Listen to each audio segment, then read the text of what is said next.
Hi, it's Joe, and today I'm going to be watching The Book of Boba Fett, Season 1, Episode 5, Chapter 5, The Return of the Mandalorian. Does that mean we're going to get Din Djarin? Because I need him, I miss him. I am so excited for this episode as always, and I'm really excited that I'm actually recording this on the day I should be.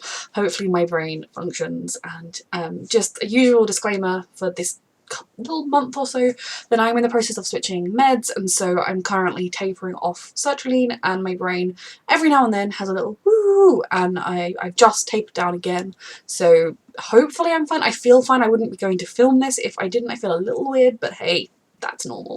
So no, I'm very, very excited. Reminder that you can find the unedited version of this reaction on my Patreon, and let's go. I've missed you so much. I'm not about to cry in this butcher shop, I promise. How have you been? What have you been up to? How's life? You doing okay? What's happening with the Darksaber? How are your understanding of being a Mandalorian and having the helmet on, etc.? How are you doing? Are we here on a bounty? Is he back to bounty hunting? I can bring you in warm, or I can bring you in cold. Those are the options. Oh dear. He's probably using it now in combat, oh my god. What happened with the other Mandalorians? And he's bringing you in cold, it would seem. And oh, Mando, oh dear! Someone's got a bit rusty. Oh, I thought that was him already dead. It's not. Fuck, Mando! Is it because he's not used to fighting with a Darksaber? He's not as skilled? Well, now he's bringing you in cold, that's for sure. This music! Literally just my whole soul just lifts when I hear it. The Mandalorian as a show is just so special to me. And I can't even quite put into words why. It's more than just my adoration of Baby Yoda. Hey love, nice to see you, ma'am. I have a head in this bag. Don't worry about it.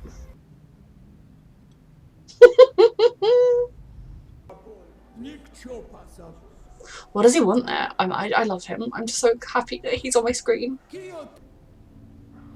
Are we going to spend this whole episode with him? Or are we going to go back to Tatooine right now? Get that looked at, please. All I know is this little guy wants to heal it for you. Ooh. She survived.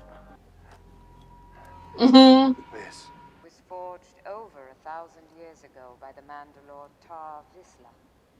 He was both Mandalorian and Jedi. Ooh. This is the way. Your son is the way. He'll be missing you. Is he gonna want to defeat Mando in combat? Because it was his ancestor that originally had it, and he doesn't want to see someone else holding it. She once laid claim to rule Mandalore based purely on blood and the sword you now possess. But it was gifted to her and not won by Creed. So that's why she wouldn't take it. Creed was the Great Purge. Are we gonna see it? Holy shit. I don't think it would have made that much of a difference if they'd stayed a military force or if they'd become peaceful. The Empire would take anyone that wasn't on their side. Jesus.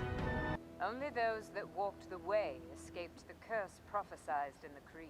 That's what you Though think. our numbers were scattered to the winds, our adherents Bo-Katan survived. our legacy. Something for a foundling. This is the way.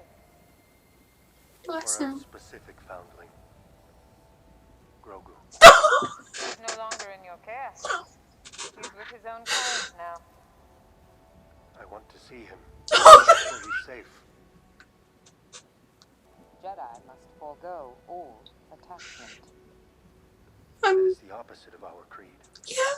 Loyalty and solidarity are the way. I knew he wouldn't just What shall I hand him call the over foundling and send Grogu? him back. Oh.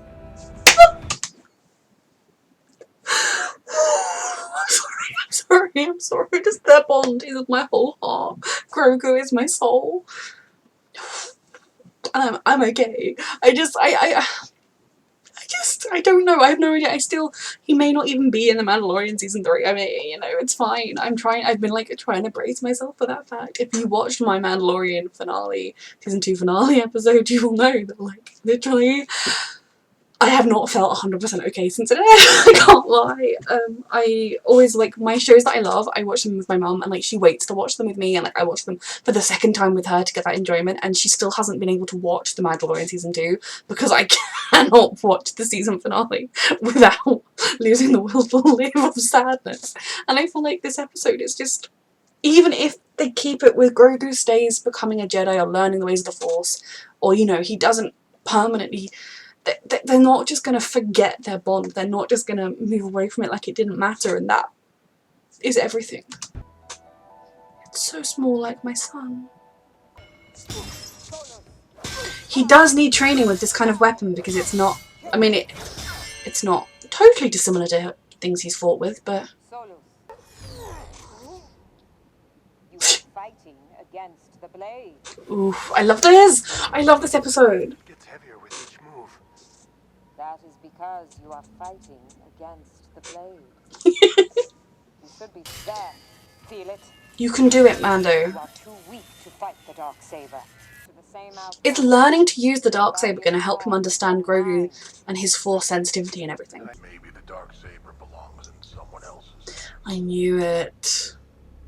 There are 3 of you. Do not turn this into a pissing contest. It was forged by my ancestor. Cool, your family clearly lost it. So...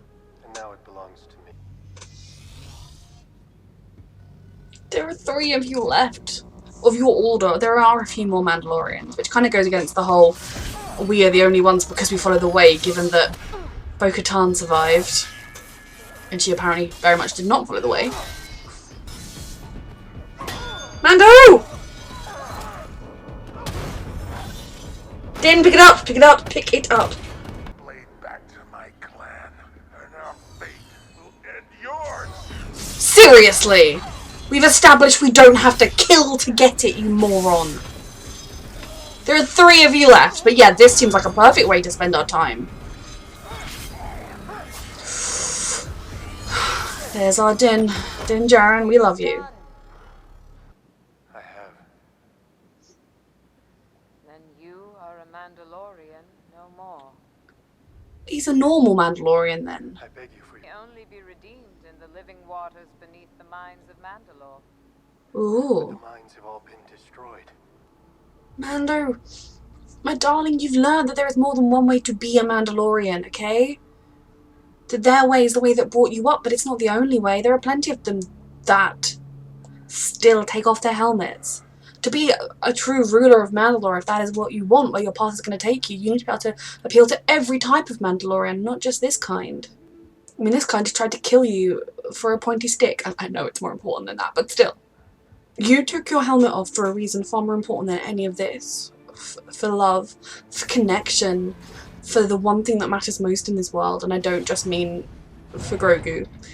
I mean for the connection they share and what it means. People just keep taking things from him. Oh, he needs to get himself a new ship. Ooh. He misses his boy.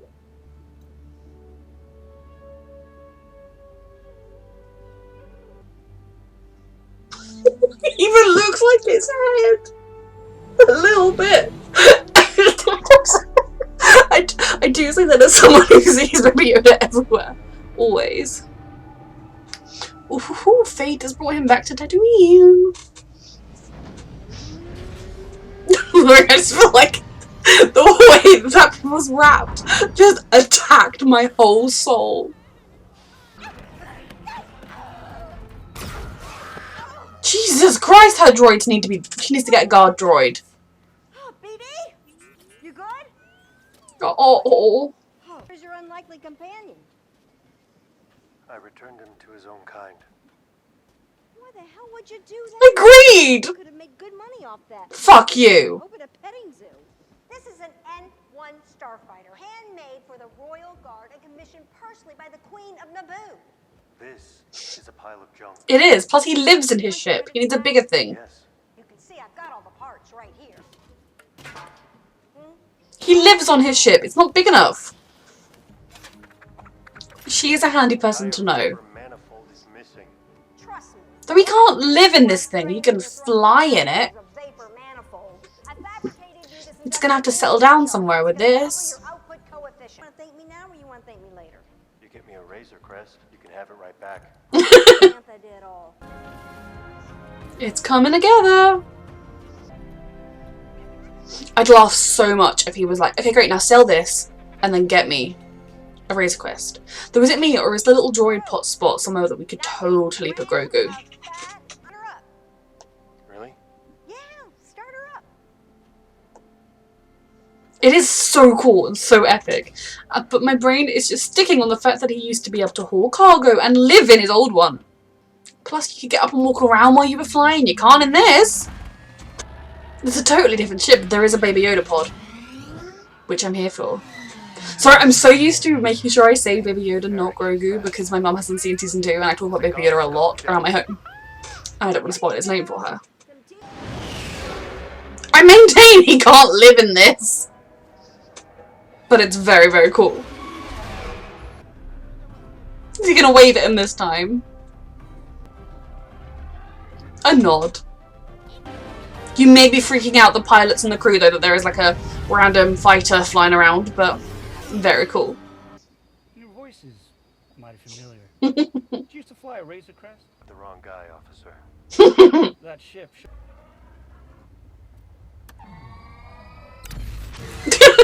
How was it? Wizard. I love him. Then I locked her out and engaged the hangar security system. She tell you her name? Fennec Shan. It's on the house. But first, I gotta pay a visit to a little friend.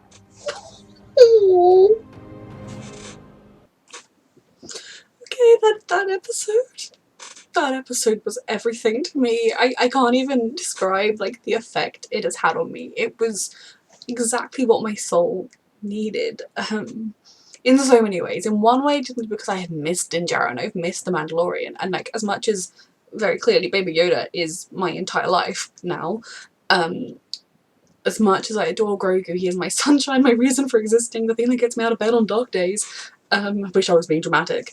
I adore Din Djarin as well, and the two of them together, that is the heart and soul of my life, the Mandalorian. It's what makes that show so special, and I've been living in such fear that the show was gonna like, we're just going off in a new direction and kind of gonna completely forget where it had been. Now I am totally fine and understanding if the main focus of the show stops being who is this small boy and what is wrong, like what is up with him and how do we find a Jedi. That's fine. If it moves on to just stuff to do with the Darksaber and the rightful ruler of Mandalore and whether he's going to be part of the Death Watch or Night Watch or whatever they're called people, or whether he's part of like ordinary, you know, if it just becomes about that, I am so okay with that.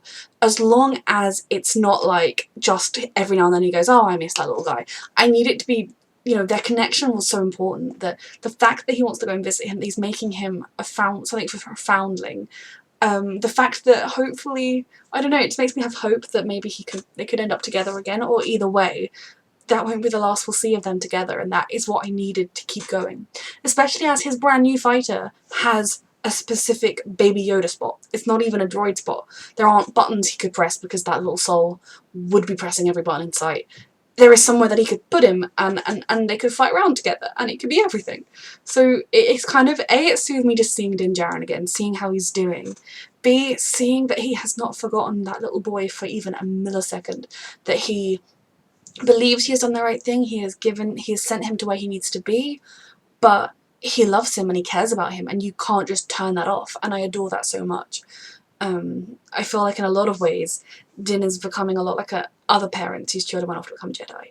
Now given that the whole Jedi thing is like one guy now, I mean obviously it's Luke Skywalker, I'm not saying it like in a derogatory way, but it's not like before when like there was a whole society and a legacy and you were safe and you could train and then you could make a difference. In this case it's a lot more precarious going forwards.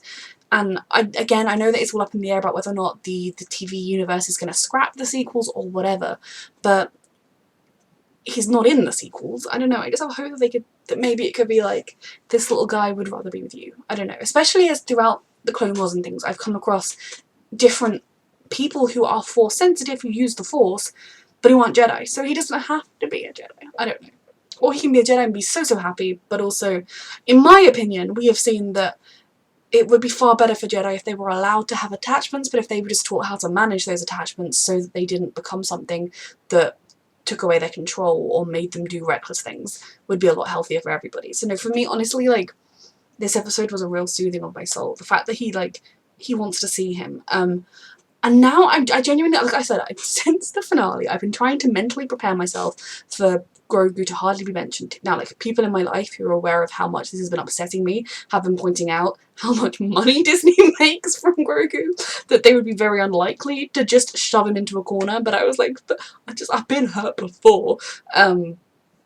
So, and I think it makes sense for the characters and the story for him not to be shoved into the corner. But I've been trying to prepare myself for, well, maybe it would happen in Mandalorian season 5, season 6, you know, maybe I won't see him for a while, it's okay. Or they'll do their own spin-off show, which, hell, I would watch every second of and I would love, but it wouldn't be the two of them together, and so it wouldn't be the perfection of the world. I'm going from that to him being like, I will help him with the pikes free of charge, but I need to go and see a little friend. That makes me like, we going to see Grogu right now? We going? I'm in the back. I'm in the little droid pod. I am ready. Now, again, I'm not actually getting my hopes up that much. I have a feeling it's probably more likely that Mando will just show up in the finale, like, sorry I'm late, I saw the little guy. Now, he could show up with him because they realised that Jedi school was not for him. But no, I'm not actually getting my hopes up we're going to see him. But, I mean, given that this entire episode we followed Mando, I wonder, are we going to follow him on this journey? Are we not? And what else is going to happen with Boba Fett? Who else is he trying to recruit? But no, does Mando know where to find him? How does Mando know where to find him? That makes me happy. If Mando is like, I need to go and see a little friend first, then, you know, you don't say, yeah, I'll help you free of charge, but I just need to go and search for someone and I don't know where they are. You'd be like, okay, I'll help you, then I'll look for the little guy. So, I don't know, that just really, like, my soul. I still have an issue, and I think I said it about 100 times in the reaction, and I will try and edit those out, I'm sure, so that's only once or twice. I adore his new, new fighter, especially his, like, recognising it for what it is, for, like, the fighter from Naboo, etc. It is so cool, it is so handy. But the Razor Crest was a home. Like, they had the little sleeping pod, there was a lot of space for storage, they could transport, like, he could be hired to transport people, he could have friends, like, he could, you know, get a crew on board, he had, like, the section for his weapons, he stored his life belongings. This fighter seems a lot more suited to somebody that has a stable base and only goes out on small missions and then comes back to his base, or has a bigger ship that is his ship and then that's for short range missions. It's not like, the two ships are very different. It would be like, you know, someone saying, oh, I'm really sorry your house burnt down, but I bought you a car. You'd be like, okay, great. I mean, actually, it's not even, I bought you a bike. Like, thanks, I can get around on this bike, you know, it's mine, but, like, I can do with my house. Or perhaps someone that lived in, like, a moving home or something. But, you know, I love it. It was so cool, and I think, like, the physical act of helping to make something does kind of bond you to it a little bit more. But I feel like he needs that and a bigger ship, so we will see regardless. Obviously, he's been getting around just doing the transient life. He lost most of his belongings in the crash, although he still has the little silver ball. So seeing Din Djarin was beyond everything, and seeing him using the Darksaber, but he's still not at one with it, which makes me think going forwards in The Mandalorian, perhaps we are going to see him trying to come to terms with the Darksaber and its legacy and what it means. And it's so interesting to me that he's not fighting as well with it as he could be, because he's fighting it. Is that because it's so normally, like, to him a weapon in his hands is a tool, whereas this is a little bit more forcey? I don't know all the correct terms. And he needs to kind of trust its power, that wielding it is clearly different to a normal weapon, and he's trying to wield it like it's the same. But he wants it, he earned it. I think he doesn't necessarily trust somebody else. And just because your family made it doesn't mean it belongs to you. Because if that was the case, your family wouldn't have lost it in the first place. I don't know how they lost it, but yes. But, like, just I love that idea that it's not as simple for him as just picking it up, being an excellent fighter, that it actually in a way hinders his fighting a little bit at the moment. He still won that fight, but he got injured because he couldn't quite wield it properly, but he could get there. And it's so interesting to me because, like I said a lot of times, when I started The Mandalorian, I'd vaguely heard of the concept of Mandalorians, I guess because like I had seen the movies one time and I'd seen Boba Fett in his armour, etc. But I didn't... The first time I watched Star Wars, I enjoyed it, but I kind of...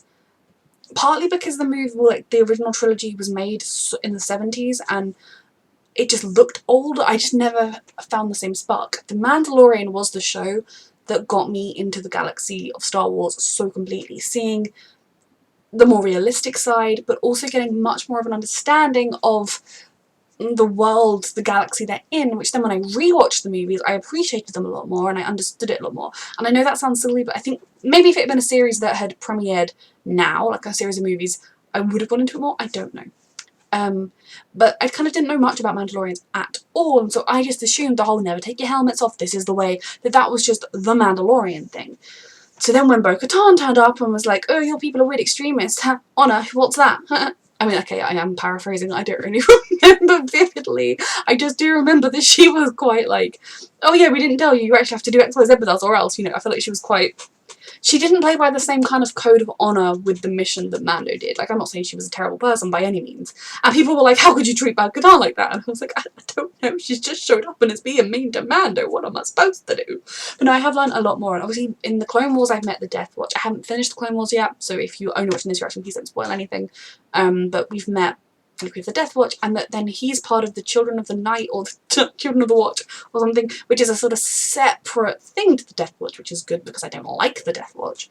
And the whole thing of not taking off your helmet is something that is specific to them, is really interesting to me, because obviously Din Djarin was found, given a home, a place, safety and a family by the Children of the Watch, and he was raised that way. He didn't even know of the other ways of the Mandalorians. You know, for him, he was almost as surprised as I was to hear that he was part of an extremist group rather than the mainstream. It's so interesting to me that, you know, the weapons master or whatever her name is, I'm sorry, I know she has a title, could go from like welcoming him and helping him train to being like, you took your helmet off, get out. I presume at some point he is going to go to the temple. Well, I am pretty sure in The Mandalorian we're going to be revisiting the original Mandalore, because I know Bo-Katan wanted to like restart Mandalore. And maybe he will cleanse himself in the waters of the mine or whatever.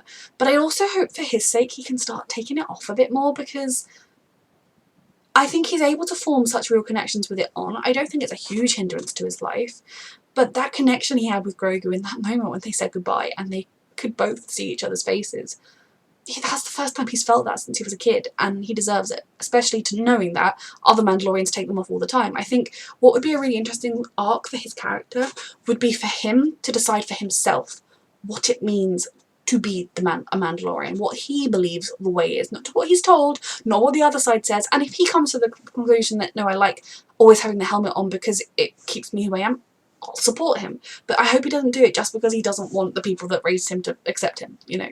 There are different sides to it. And I thought it was particularly interesting when she said the thing about, like, our group survived because we were sequestered on the moon, and, you know, we followed the way, and therefore we survived. Because we've met, like, 3 or 4, it's not a huge number, but we've met Mandalorians who survived despite, in her own words, abandoning the path and not following the way. So clearly that wasn't the only way to survive, it was luck. I don't know full details obviously about Mandalorian's end. I still am unclear about whether or not I'll see it at any point. Seeing it here was so fascinating, but I mean like seeing the wider picture of it all. But I do wonder what would have happened if he'd come back to her with that, with saying, well, I've met Mandalorians. I think it's interesting that while he asked her, like, do you know of Bo-Katan? He didn't then say, well, I met her. So there's a lot of politics going on, and I do still believe that for Din Djarin, he is still trying to work out for himself just what being a Mandalorian does mean, and so I'm excited to see where that goes. And I think he could do that with a Baby Yoda in tow, but like I mentioned, I don't know if I kept it in my reaction. I keep making myself say Baby Yoda outside of reacting, because I watch shows with my mother. After I've watched them, like, we put aside a day and like we'll watch The Mandalorian or whatever, and our plans to do that for season 2 have been put on hold because was an emotional wreck thinking about the end of season 2, and I could not bear to watch it. And so obviously, having not seen season 2, she has not found out his name, and I honestly don't know. She hasn't told me she's been spoiled. If she has, she maybe be going to pretend, oh, that's his name? I had no clue. I don't know. But I've done everything I can to make sure that she gets that moment fully having the effect of it when Din Djarin finds out what Grogu's name is. So that's why I like counsel myself that when I talk about Baby Yoda, which I can't lie, is most of my life, a lot of every day of my life, she doesn't get spoiled. So yeah, but when I react, I do want to call him by his name, but that's why. But yeah, he could come across this Mandalorian journey with or without Grogu, but I hope it's with. Also, just while we're on the topic, look at the card my mum got me. Is that not the best Christmas card?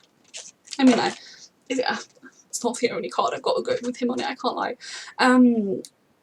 So I also really appreciated the way that when Fennec came and offered him money, he said, I'll do it. Like, it's on the house. I feel like they have formed a real sort of sense of loyalty and trust too. That, yes, obviously with Fennec things didn't start off great, though he wasn't the one to severely wrong her. But you know, the kind of, we'll help you get your kid back, you give me the armour, trade, and then just everything they went through in that process, they really have found a bond where he will just do it for free. And I'm confident we'll at least see him again. I loved this episode. I love that they basically gave him the episode. It was an episode of The Mandalorian. It was everything. It was something I needed, and it's got me even more excited for season 3, with or without Grogu, though hopefully with. And hopefully with, as in at least he can visit him every now and then, you know. It doesn't have to be all the time, as much as I want that. So this was everything. I absolutely loved it. The duel to try and get the Darksaber, I saw it coming a mile off, and that guy's an idiot. How do you go like, there are only 3 of us left? 2. And now, I'll end your clan! I suppose he thinks, oh, if I don't kill him, Mando will just challenge me again for it. But seriously, dude. I also like that she stepped in to stop Mando from killing Vizsla, but she didn't stop him from killing Mando because she knew he'd be fine. Another interesting thing was the sort of aside about like, oh, Moff Gideon's been arrested, he's with the New Republic, he will face justice. And then her like, we'll see. Is he not going to face justice? Are there people there that would protect him? Will he make some kind of a deal? I think he should get life in prison and suffer. Not like be tortured or anything, but like suffer in that way rather than being executed, though I could understand the ways are different, and his crimes, we know he did them and they are very severe, so maybe he could be a candidate for execution, I don't know. So this episode, oh, and all the stuff with the mechanic was great, although her suggestion that she would start petting Zoo, I know that was kind of slightly in jest, but I'm like, you bitch, I used to love you for your love for that baby boy, but if you want to exploit him, see, I would attend said petting Zoo, and then grab him, and then run, and then love him. She's always a lot of fun with her droids, and she's such a useful person to know. Very mechanic-y, but also very loyal and very kind, and I'm just so excited to see where Boba Fett goes next, and also for the next time we see Mando. I feel a bit bad saying this was my favourite episode of Boba Fett yet, because it was more of a Mandalorian episode, but I think that is just because the show The Mandalorian it's my show. It's in my blood. And as much as I'm loving Boba Fett, and I truly do believe as a show it is building to something epic, it isn't quite The Mandalorian for me. And I mean, I've seen a lot of critics are like, ugh, bad episode. I don't agree with that at all. I'm loving the Book of Boba Fett. Just The Mandalorian is my life, and so this is the way. Now, this was a fantastic episode. A reminder that you can find the unedited version of this reaction on my Patreon, and thank you so much for watching.